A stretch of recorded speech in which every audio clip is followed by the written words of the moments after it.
Hello, I'm Ryan Bowl, a Middle East and North Africa analyst at Stratfor, a RAIN company. This podcast is brought to you by Stratfor Worldview, RAIN's premier digital publication for objective geopolitical intelligence and analysis. Special subscription rates for podcast listeners can be found at stratfor.com/podcast offer.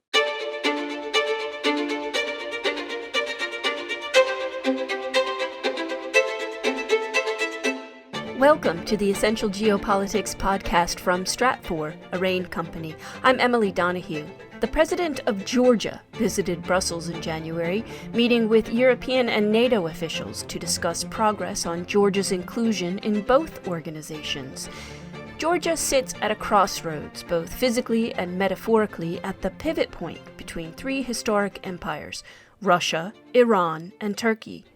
It's increasingly drawing attention from the more distant Europe, the United States, and China, as it pursues a quest to become a more integrated member of Europe, something that Russia has long sought to resist. In this podcast, Stratfor Senior Vice President of Strategic Analysis, Roger Baker, speaks with Georgia's president during her visit. Let's listen in. Well, thank you for joining us, President Zurabishvili. Hello, thank you. In your visit to Europe, you've obviously discussed the prospects for further Georgian integration into the European Union and into NATO. Clearly, on the latter issue, territorial integrity since 2008 has played a constraining role. Some workarounds have been proposed. What steps does Georgia propose to understand concerns of some NATO members that the inclusion of Georgia would immediately put NATO in confrontation or possible conflict with Russia? Well, I think that there was a very clear answer given to that by Antony Blinken, if I've heard well its testimony to Congress, that it's not the enlargement of NATO that creates the risks of confrontation with Russia, and we should not be deterred by the threats of confrontation with Russia, because in reality, the experience of NATO, and that's my personal experience too, is that enlargement, although during the previous phases of the enlargement, there is always a lot of noise on the Russian part. Once the enlargement happens, Russia is taking stock of the situation. So we should, and that certainly is the position of Georgia, that we shouldn't be deterred, and Georgia has not been deterred from its path towards European and Euro-Atlantic integration by Russia, which has done everything it could already to try to deter and divert Georgia from this path. So I think that our answer is we know what is our perspective, our path, the direction in which we want to go, and we go in that direction. We do everything we can not to create non-necessary confrontation on our side, either in rhetorics or otherwise. But what is our main objectives is something that is not for negotiation. Well, when we look at how Russia has acted to European or NATO expansion, Russia seems to have evolved a policy of negative control around its periphery, using economic, political, military influence to dissuade or deter further moves for NATO integration. Yes, but it has not worked on Georgia. Practically today, Russia has very little economic negative leverage possible on Georgia, has used all its military and the occupation of two of our territories, and that has not deterred. That's exactly what I was trying to say. That the big success of Georgia and the big failure of Russia is that whatever it has tried to do to stop Georgia from going down this path, that has not mattered as much as our determination to go forward. But the determination hasn't led to inclusion yet. Not yet, but the progress is... What are the constraints? Why is Europe or why is the United States not accelerating this process? First of all, it has accelerated, especially if we take European Union. I remember very well when I was foreign minister of Georgia, even the integration in the neighborhood policy was in question. and people were thinking that that would not be possible.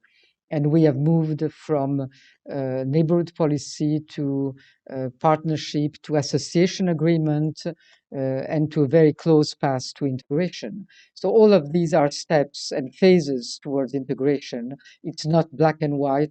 One day you're in, one day you're out. We are incredibly closer and much closer than anybody would have thought possible for a country located where we are in the region where we are. And the same is true with NATO. Who would have thought that on the territory of Georgia we would have military exercises of NATO, that Georgia would be present in the NATO missions in Afghanistan, that we would have port calls from many of the NATO members in the Black Sea, Georgian ports. All of that is an incredible progress if we look at it in historical terms. Now, it's clear that it's a more difficult process for Georgia than for countries that are in the continental part of Europe and where it looks more natural. But if we look at this situation, I think that we can be very optimistic because the progress has been steady and has been by major steps forward. So I'm quite optimistic, and I'm even more optimistic now with the new US administration and its relations with strengthening ties with allied partners. And we hope for more presence of the new US administration in the Black Sea and in the Caucasus. Well, speaking of the new U.S. administration, you say you hope for a greater presence. Do you anticipate a greater presence or a greater willingness of this administration to act, for example, in the Black Sea region, to be able to assert U.S. and European interests and to be able to challenge perceptions of Russia as a revisionist power or as an aggressive power? Yeah, I mean, I wouldn't use terms as challenging, but I think that the presence, and it's the same message to the European Union that we are carrying here, is that we need to have a steady presence in the Black Sea. And there is a lot of interest on the part of the EU for all the projects of increased connectivity, direct transport over the Black Sea, all the energy links, and that has to be sustained by more NATO presence as well as US presence. And I think that we all gain if we do not present all of that in a zero-sum game approach, and that we all have to do what is in our interests, but not necessarily in a confrontational way. That's what I would, the message I would bring to Washington as soon as it will be possible to have the first contacts. If we look internationally, there is an undercurrent of anti-globalism and an emerging rejection of US and European style liberal norms and standards in many parts of the world, not everywhere. Do you think that this is going to impact Georgia's continued drive towards integration with Western Europe? It has not done so until now. There is no sign of any weakening of not only the determination of the authorities, because our direction and determination is very firm, but what is more important, I would say, is the determination of the Georgian public opinion. And that's a matter for complete consensus on all sides of the political spectrum. And often I tell the European partners that we are one of the last Euro enthusiasts, and that maybe they need us more than they think. We've been in some discussions with Sukhumi University on the challenges of the Caucasus region as it sits at the intersection of three historical empires, the Russians, the Persian Iranians, the Ottoman Turks. It has interest of three large outside powers, the Europeans, the United States, and the Chinese now. Mm-hmm. With the recent flare-ups in Azerbaijan and Armenia and the more active role of Turkey in the region, do you see the geopolitics shifting around the Caucasus? Is the Caucasus becoming a more important focal point of the world as it sits at these crossroads? I think it has been maybe passively, but it has always been an important crossroads. And what you're describing as the empires that are more active and interested in this region. That is our historical legacy. We've been used to that, and Georgia has been the one Caucasian state in a continuous manner, because Armenia was and was not at different times. Azerbaijan was not completely a Caucasian state until later period. So Georgia has lived with that over centuries and centuries. So we are very used to the fact that at different times, different empires had different interests, but there was no time practically when there was no interest from the neighboring big empires for this region. So I think that we are reconciled with this destiny, which is both a very big plus, and of course, it also is a source for difficulties and conflicts. But it's a very big plus, and I think that what we are seeing now in the discussions, especially with the European Union, is that gradually there is a recognition that these crossroads is important. You know, for a long time, the Black Sea was seen as a black horizon. We don't know what's happening beyond that. And now there is a sense that the Black Sea could be a sea of connection where we need increased security, certainly, to make these connections happen.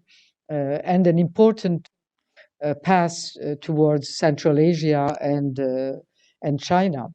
So, of course, that doesn't happen easily, and it entails many problems, difficulties, and different interests that are also crossing each other.